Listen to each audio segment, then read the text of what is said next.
Good morning, everybody, and welcome back to City Sowers. I apologize in advance if I sound a little rough. It's allergy season here, and for the first time, pretty much ever in my entire life, I'm actually being hit by allergies. Now, here in the Central Valley of California, we have a lot of almond orchards, and they are all covered in blossoms right now. And so allergies are pretty prevalent right now in the area, which usually I don't have a problem with, but for some reason this year it's hitting me hard. So just so you know, feeling a little rough, but it's 100% allergies. Anyway, so today I have some stuff to do. These chickens are quite loud. So today I have some stuff that I need to do around the yard because yesterday I spent almost the entire day in the house doing various projects. I was conquering the laundry beast, and I was making spaghetti sauce, which I make in bulk in advance, and then I freeze it so that then I have easy, ready to make spaghetti sauce so that on nights when we're really busy. Like, we have baseball season that's starting this weekend. We have all of our baseball tryouts, and we've got 3 kids. They're going to be on 3 teams, so we're going to have baseball like every night. So I'm trying to prepare myself for some quick and easy meals. So first we gotta let the goat girls out, and then I need to transplant some plants that I set out and then didn't have time to transplant yesterday. So I gotta get those in the ground before they start getting real sad. But we're gonna get started.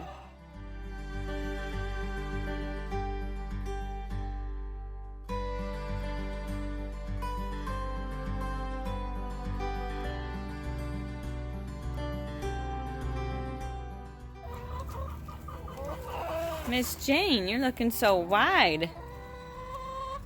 Getting ready, about 4.5 weeks.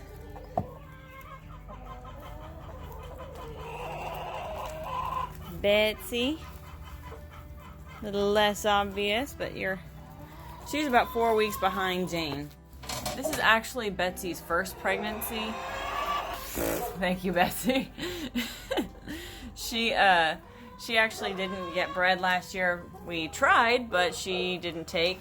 And then this year it took her 2 tries. So we finally got her pregnant, finally got her settled. So we're going to see what we wind up with. Hi, darling. She's a little insistent on her pets. Alright, so on the docket today is that I need to get these melons planted. They've been sitting out for a couple of days because I didn't, unfortunately, have time to get to them. So I'm going to do them right now before I let them get too much sadder out here. So I'm going to transplant these. I've got 4th one in here, but I have a chart that has everything labeled. So before I move it, I want to make sure I know what that is. But getting these in the ground. Yes!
So along with the melons, what I also planted in this bed are the Cimbalo melon pear. I've never grown it before.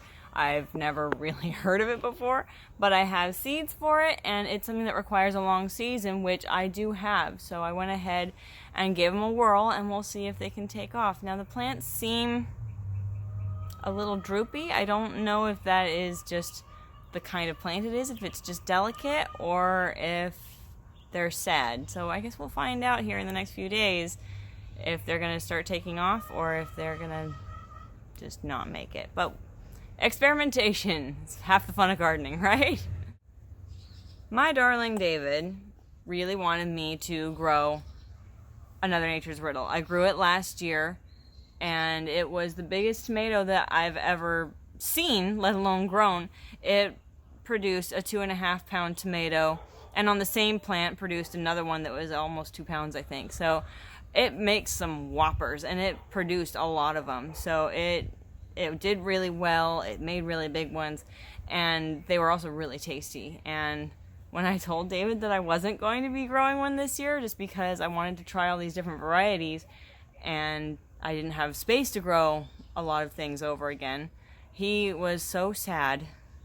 But I have a bunch of Nature's Riddle tomatoes in with all the ones that I started for the market, so I have some to choose from. So I'm gonna pick one of them, and I'll put it in the garden for him, and I'll just move. I was gonna put another cherry variety in that spot, so I'm just gonna move it into a pot because the cherry varieties have done okay for me in the past growing in a barrel. So make allowances for the husband.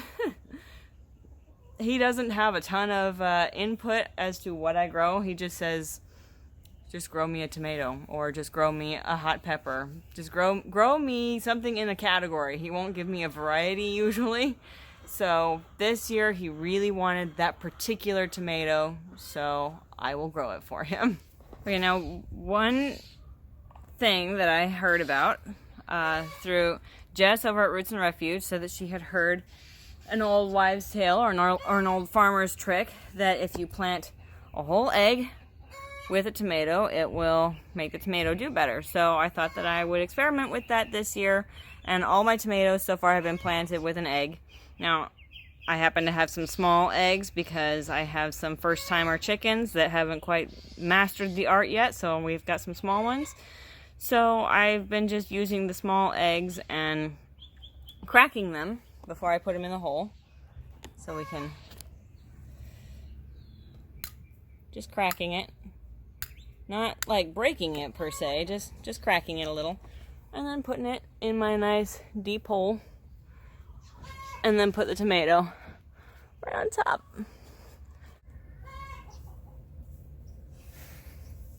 And I'm deep planting this tomato. I took off the bottom 2 leaf branches and just planting it deep.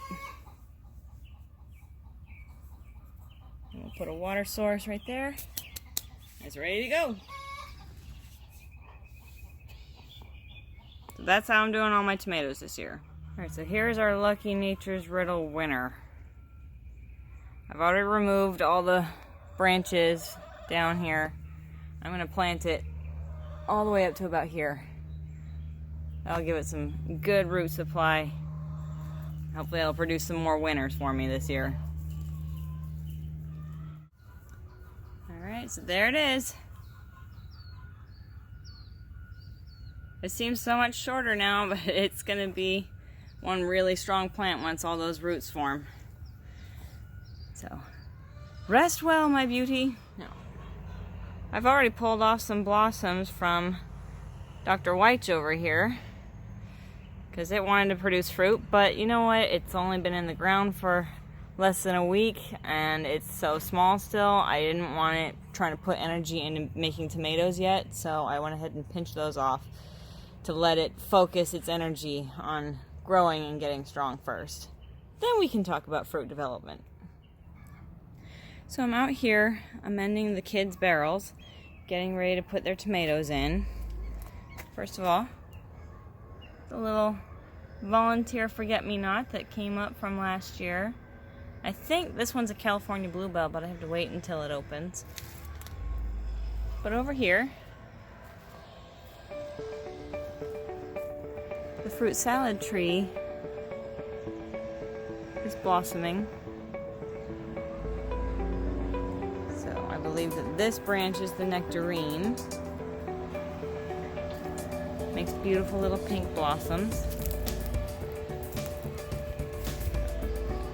This one makes a different kind of blossoms, of pink blossoms. But I believe this one is a peach. The plum tree has gorgeous white blossoms. And I believe that this is the first year that I've seen apricot blossoms. So very exciting. Beautiful, beautiful flowers coming in on the fruit salad tree. The apple tree is a little less enthusiastic, but it'll get there. Beautiful little survivor freesia. They die back every summer and come back every spring. I just love the smell of freesias. They remind me of Fruit Loops.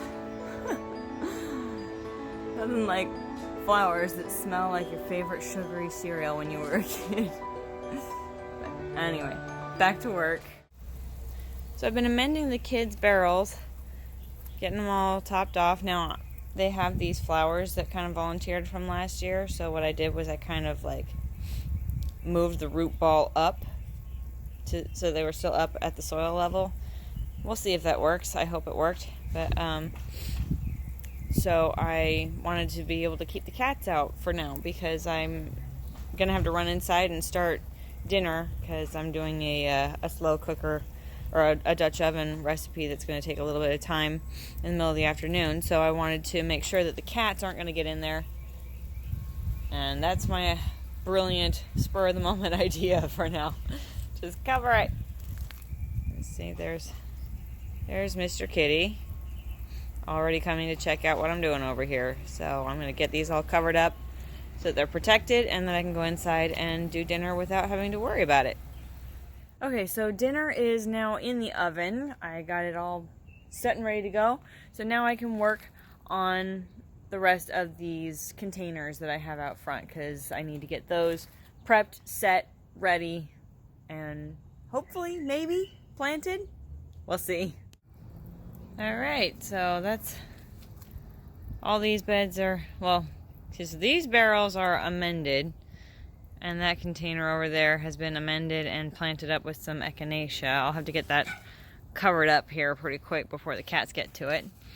But these other barrels, I pulled the forks out of them, but I don't have time to amend them today. I gotta get inside and get some stuff done. So I just covered them up to keep the cats out. Alright guys, so that looks like it's gonna be it for me today. I didn't quite get everything I wanted to get done today, but made some good headway, made some good progress, so we're getting there.